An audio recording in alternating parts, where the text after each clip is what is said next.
Bharatiya Janata party Udhna John અને youth for Gujarat દ્વારા આયોજિત અડધી કંકુ કાર્યક્રમમાં મહિલા શક્તિનો વિશાળ પ્રતિસાદ જોવા મળ્યો હતો। કાર્યક્રમમાં કેન્દ્ર સરકાર અને રાજ્ય સરકારની વિવિધ જન કલ્યાણકારી યોજનાઓ અંગે વિસ્તૃત માહિતી આપવામાં આવી હતી। આ પ્રસંગે કેન્દ્રીય જળશક્તિ મંત્રી સી આર પાટીલ, પૂર્વ કેબિનેટ મંત્રી મુકેશ પટેલ, ઉધના વિધાનસભાના ધારાસભ્ય મનુભાઈ પટેલ, લીંબાદ વિધાનસભાના ધારાસભ્ય સંગીતાબેન પાટીલ, સોશિયલ ભાજપ પ્રમુખ પરેશભાઈ પટેલ, પૂર્વ ઉપાધ્યક્ષ છોટુભાઈ પાટીલ તેમજ યુથ ફોર ગુજરાતના અધ્યક્ષ જિગ્નેશભાઈ પાટીલ સહિત મોટી સંખ્યામાં નગરસેવકો અને મહિલાઓ હાજર હતા।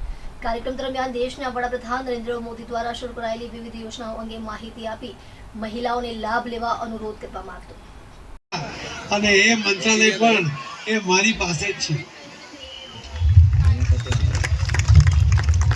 આપણે નલ સે જલની વાત કરીએ છીએ। ગામોની અંદર વર્ષો સુધી કુવા પર પાણી મળે, કુવા પર ના હોય તો બહેનો દૂર સુધી પાણી લેવા જાય અને જે મળે તેવું પાણી લઈને આવે। WHO નો રિપોર્ટ કહે છે, WHO કહે છે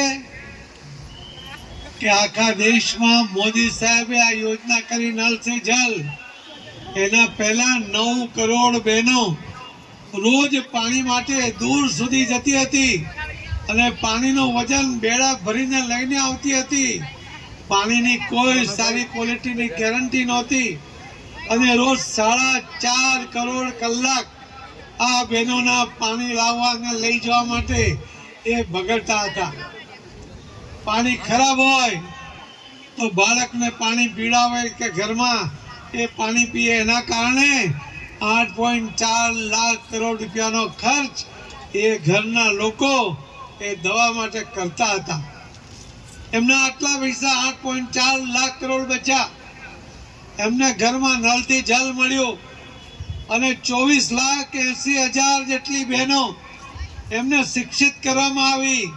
દરેક ઘરમાં 4 થી 5 બહેનો એમને કેવી રીતે પાણી એમના ઘરમાં જે આવે છે એને કીટથી કેવી રીતે ચેક કરવું એની ટ્રેનિંગ આપવામાં આવી અને એને કીટ પણ મફતમાં સરકાર તરફથી આપવામાં આવી।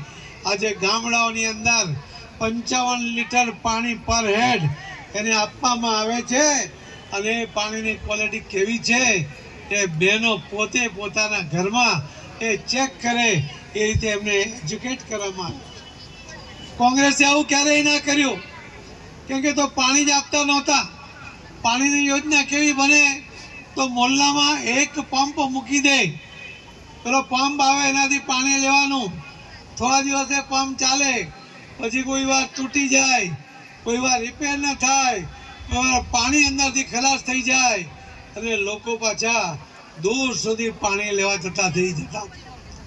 મોદી સાહેબે આ દૂર સુધી કે ઘરમાં એક પંપથી પાણી લેવાને બદલે સીધું એમના ઘરમાં ચોખ્ખું પાણી પહોંચાડવાની શરૂઆત કરી અને 16 કરોડ ઘરોની અંદર આજે પાણી પહોંચાડવામાં આવ્યું છે અને હજુ 3 કરોડ ઘરોમાં પાણી આપવા આપણે જઈ રહ્યા છીએ। એ અમારા મંત્રાલયનું કામ છે। તમારી પાસે પણ ગામમાં તમે જાઓ ત્યારે કોઈ સમસ્યા તમારા ધ્યાનમાં આવે કે પાણી સમયસર નથી મળતું, પાણી ઓછું મળે છે, પાણી ગંદુ મળે છે, તો તમે મને ત્યાંથી જ ફોન કરજો, આપણે એની વ્યવસ્થા ઠીક કરી દઈશું। મોદી સાહેબે આ દેશની અંદર તમામ લોકોને ઘર મળે એના માટેની યોજના બનાવી। દરેક બહેનની ઈચ્છા હોય કે એનું પોતાનું ઘર હોય।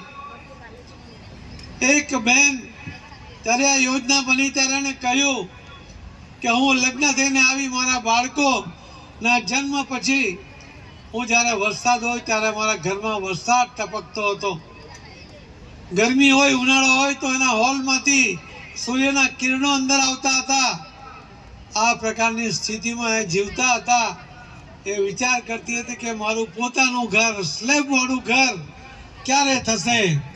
આ બહેનોની ઈચ્છા પણ માનનીય પ્રધાનમંત્રી મોદી સાહેબે પૂરી કરી।